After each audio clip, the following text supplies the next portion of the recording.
दोस्तों, बुद्ध चरित्र चंद्रोदय विनीत विक्रम बोध जी का पुस्तक है। और दोस्तों, तथागत बुद्ध जातक कथाओं से और 52वां सर्ग है दोस्तों। सम्यक संशोधन। 52वां सर्ग है सम्यक संशोधन। मुनियों के चित्त रूपी चकोरों को चंद्रमा के समान सुख देने वाले गौतम बुद्ध एक बार मगध देश के नालंदा नगर में विहार कर रहे थे। उसी समय महावीर का दीर्घ नामक एक शिष्य अकेले ही वहां आकर उनके चरणों में नतमस्तक हुआ। बुद्ध ने पूछा, तुम कर्म के कितने भेद मानते हो? वे सब मुझे बताओ। अत्यधिक अहंकार से भरकर दीर्घ बोला, हम लोग कर्म को कर्म नहीं कहते बल्कि दंड कहते हैं। जिनेश्वर ने दंड के 3 भेद किए हैं। वे शारीरिक, वाचिक और मानसिक दंड के रूप में पहचाने जाते हैं। बुद्ध ने पूछा, अब तुम मुझे यह बताओ कि तीनों में सर्वाधिक महत्व किसे देते हो? दीर्घ ने कहा, जिनेश्वर ने यथार्थ दृष्टि से देखकर यह जान लिया है कि शारीरिक दंड सबसे प्रधान है। तथागत ने 3 बार उससे यही प्रश्न पूछा। प्रत्येक बार उन्हें दीर्घ से वही उत्तर मिला।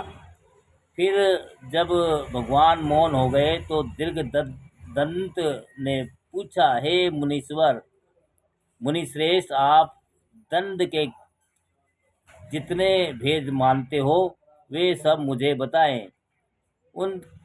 उसकी बात सुनकर मानव धर्म को धारण करने वाले विश्व गुरु बोले, जिन्हें तुम दंड कहते हो उन्हें हम कर्म कहते हैं। तथागत ने कर्म के 3 भेद किए हैं। वे हैं शारीरिक, वाचिक और मानसिक कर्म के रूप में पहचानते हैं। दीर्घ ने पूछा, हे भगवान, अब आप मौन न रहे, मुझसे यह भी बताए कि तीनों में से आप किसे प्रधान मानते हैं? बुद्ध ने कहा, मैंने सोच विचार कर यथार्थ रूप से जान लिया है कि इन तीनों में मानसिक कर्म ही प्रधान है। यह सुनकर दीर्घ ने तथागत से 3 बार यही प्रश्न पूछा। प्रत्येक बार उसे तथागत से वही उत्तर मिला।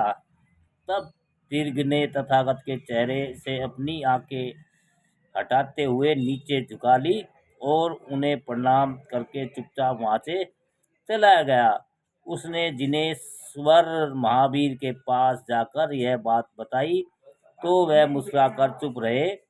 उस समय महावीर के पास उपाली नाम का एक उग्र, वाचाल और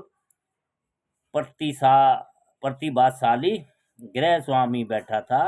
दीर्घ की बात सुनकर वह बोला, वे 10 बलों से युक्त को धारण करते हैं और 9 प्रकार के ध्यान लगाते हैं, पर क्या वे इसी ज्ञान के बल पर बुद्ध बने फिरते हैं?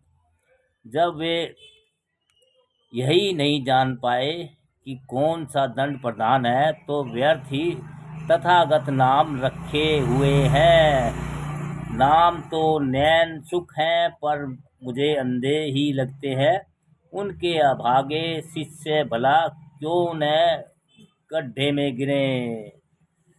महावीर को मौन देखकर उपाली मुस्कुराते हुए फिर बोला, मुझे तो मुनिराज कुछ मंद बुद्धि जान पड़ते हैं।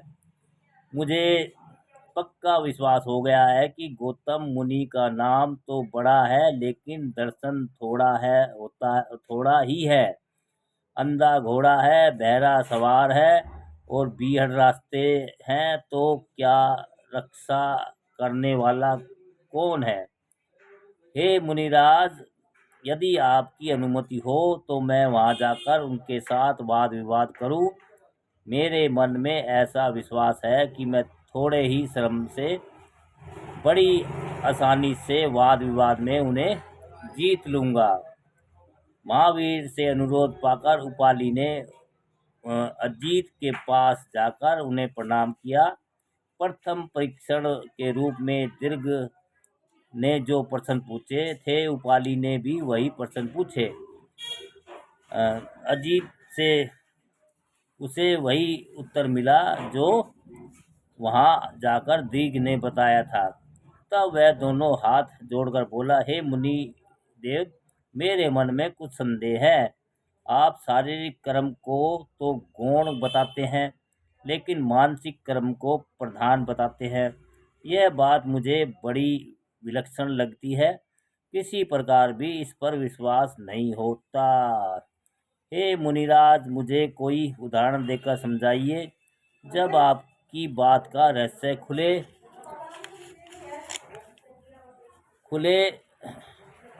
तब मुझे विश्वास हो।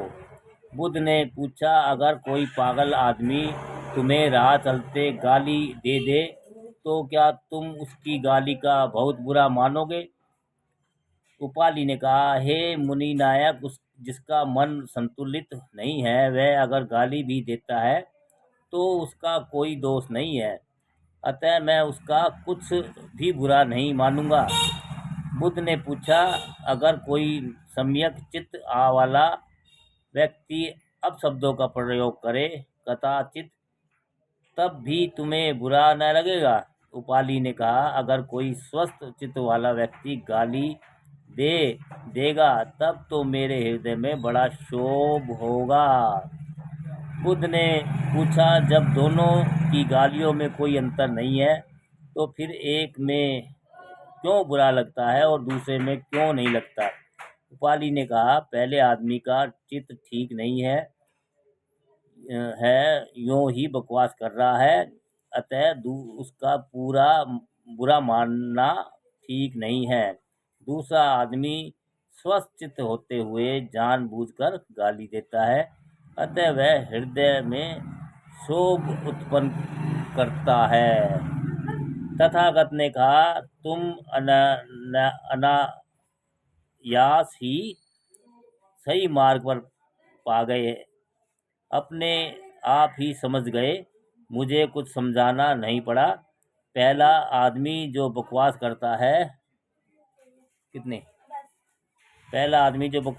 है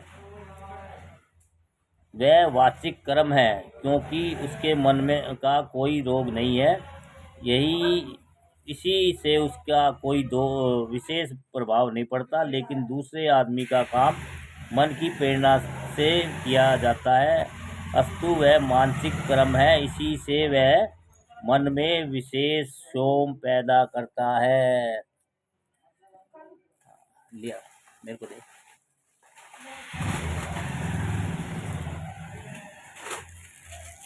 मैं उठा लूँगा, मैं कर लूँगा।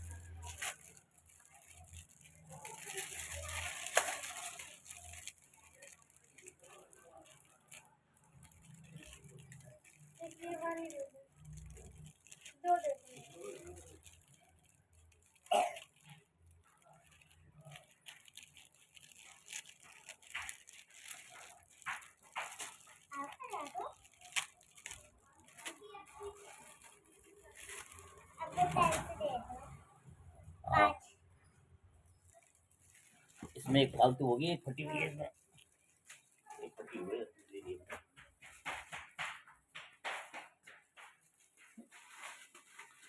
एक में नहीं है, ठीक है?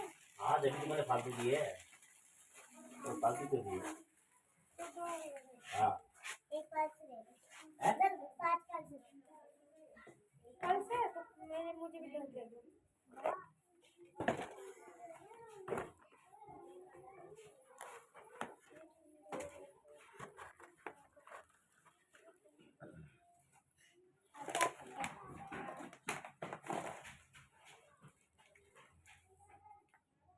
दोनों हाथ कर, नाक तो भैया।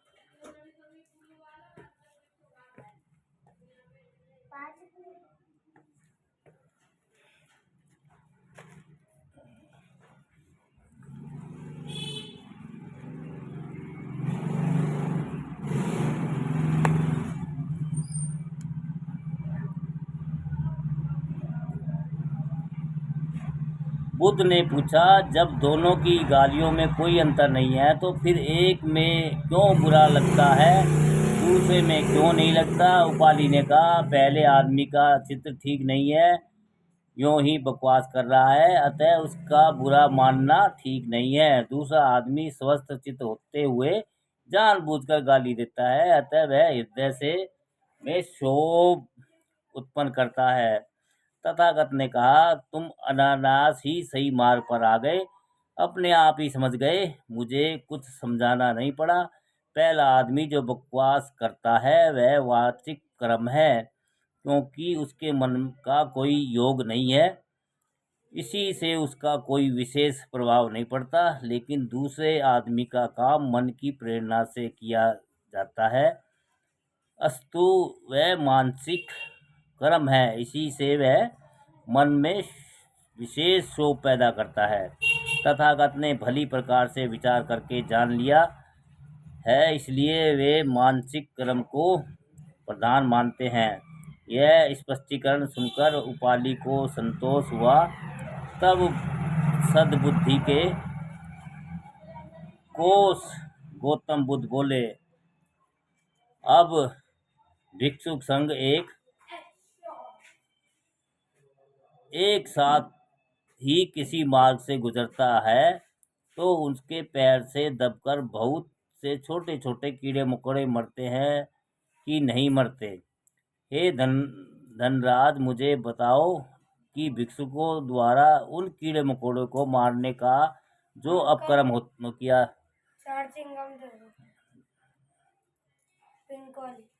ये लेनी है, चल जा। तो भिक्षुक संघ एक साथ ही किसी मार्ग से गुजरता है तो उसके पैरों से दबकर बहुत से छोटे छोटे कीड़े मकोड़े मरते हैं कि नहीं मरते। ये धनराज, मुझे बताओ कि भिक्षुओं को द्वारा उन कीड़ों मकोड़ों को मारने का जो अपकर्म किया जाता है, क्या उसका पाप उन्हें पड़ता है। उपाली ने कहा, क्योंकि वह असंख्य जीव अनजाने ही मर जाते हैं, जानबूझकर नहीं मारे जाते, अतः उसका कोई विशेष पाप नहीं पड़ता। बुद्ध ने पूछा, अगर कोई आदमी देखभाल कर रास्ते पर पैर रखे और जानबूझकर कीड़े मकोड़ों को कुचलकर मारे तो कुछ पाप पड़ेगा या न पड़ेगा। मन में सोचकर उत्तर दिया। उपाली ने कहा, हे मुनिदेव, अगर कोई आदमी जानबूझकर ऐसे काम करेगा तो उसे बड़ा पाप पड़ेगा। बुद्ध ने पूछा, जब दोनों कामों में कोई अंतर नहीं है तो फिर दोनों में एक बराबर पाप क्यों नहीं पड़ता। उपाली ने कहा, चूंकि पहला कर्म अनजाने ही होता है, दूसरे इसलिए उसमें कोई पाप नहीं पड़ेगा, लेकिन दूसरा कर्म जानबूझकर किया जाता है, अतः दूसरों के जीवन की हानि होने से उसमें पाप पड़ता है। तथागत से कहा, तुम अनायास ही सही मार्ग पर आ गए, अपने आप ही समझ गए, मुझे समझाना नहीं पड़ा। पहले कर्म में जो पद चालन होता है वह शारीरिक कर्म है, उसके कारण मरने वाले कीड़े मकोड़ों की जानकारी मन को नहीं होती, वह उससे निर्लिप्त हो रहता है, परंतु कोई पाप नहीं पड़ता। दूसरे से जानबूझकर जीव जंतुओं का वध किया जाता है, इस प्रकार वह मानसिक कर्म है, वह मानव धर्म का घातक, वह अस्तु उसमें पाप पड़ता है।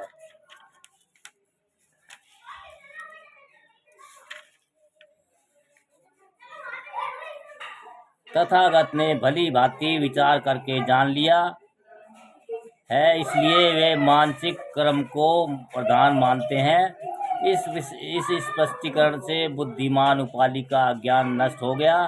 तब वह सात हाथ जोड़कर बोला, हे भगवान, मैंने जैसा आपका नाम सुना था वैसा ही पाया। मेरे मन में जो बहुत बड़ा भ्रम था वह दूर हो गया।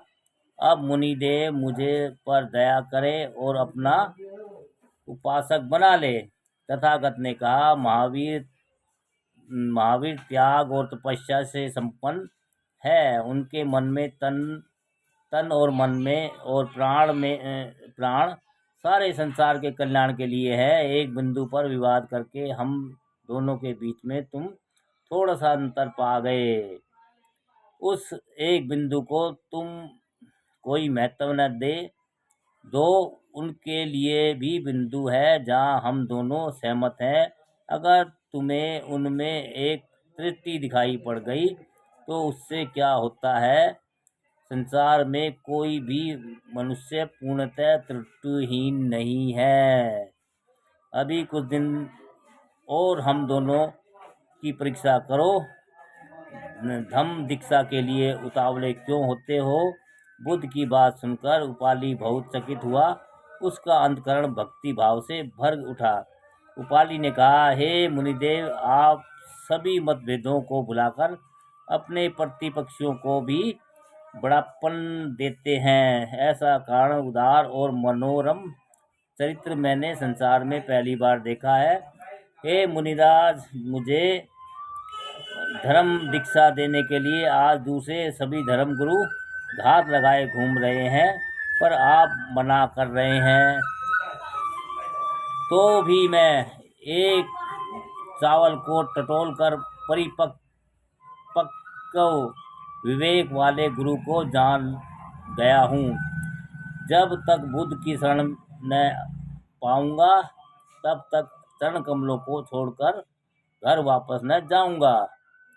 भगवान बुद्ध ने जान लिया कि उपाली धर्म दीक्षा के लिए दृढ़ संकल्प है, तो उन्होंने उसे शील ग्रहण करवाकर अपना उपासक बना लिया। फिर बहुत से उपदेश दिए और अंत में यह शिक्षा दी कि तथागत ने कहा है कि इस बात का ध्यान रखना कि दूसरे पंथों के अनुयायी भी हमारे घर आने पर दान मान प्राप्त करें। बुद्ध के उपासक विनम्र होते हैं, अस्तु वह विनय के विपरीत कोई काम नहीं करना। उपाली ने कहा, हे मुनिदेव, दूसरे धर्म गुरु तो अपने उपासकों से केवल अपने शिष्यों को दान देने की बात करते हैं, लेकिन मुनिराज सबका कल्याण चाहते हैं। यह शुभ शिक्षा पाकर मैं कृतकार्य हो गया। विश्व में गुरु तो अनेक हैं, लेकिन विश्व गुरु एक ही दिखाई पड़ता है।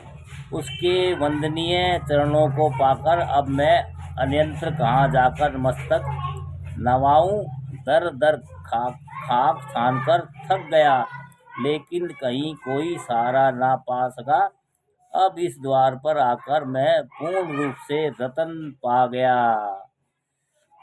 ऐसा कहकर उपाली भक्ति पूर्ति हृदय से बुद्ध की 7 बार परिक्रमा करके तथा पंचांग प्रणाम करके गदगद शरीर से चला गया। दोस्तों, ये था आपका 52वां सर्ग,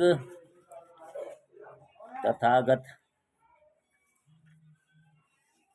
बुद्ध चरित्र 52वां सर्ग, सम्यक संशोधन। दोस्तों, नमो बुद्धाय, जय भीम दोस्तों।